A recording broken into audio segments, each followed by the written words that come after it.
Okay, let's talk about slow intervals. So we're gonna have a line over here, and we're gonna call this fast, and we'll call this slow. Okay, your body has a line right about here where you switch energy systems.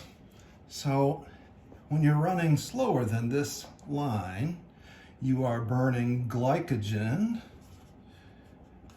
and oxygen and some fat, and that's how you're getting your main source of energy. When you go above this line, when you start going faster, you start burning some lactic acid.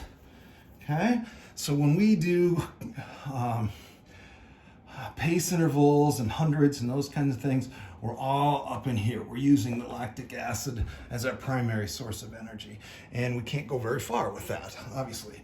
So we want to maximize our glycogen and oxygen recovery, and our oxygen be able to pump that throughout the body easily. So we do these slow intervals, and we try to do them right at this line.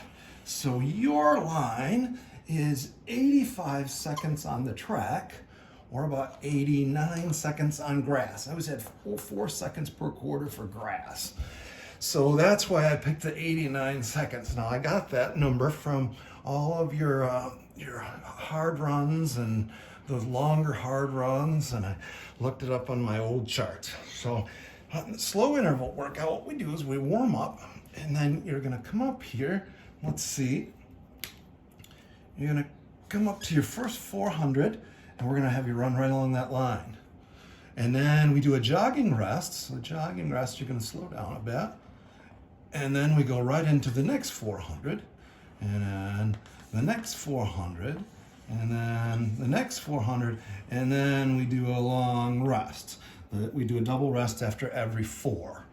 So the idea is to run right along that line so your heart and arteries are expanding, your oxygen is being delivered better, and eventually the neuromuscular memory in your body will remember this pace when we're in a race. So on your high day of doing slow intervals, you're gonna be doing, I think it's 11 is all we could get in. We couldn't get 12, but we got you in at 11. So that transfers to, in a race, you'll be able to do 6 of those. So you're gonna have 6 laps you'll be able to do in 3 to 5 weeks in your 2 mile at about 85 second pace. And we'll have a little bit of lactic acid work, so we're gonna be able to add probably another quarter in there at a pace at or below 85 seconds. So that gets us to 7. We only have one lap in a 3200. That's going to be really tough.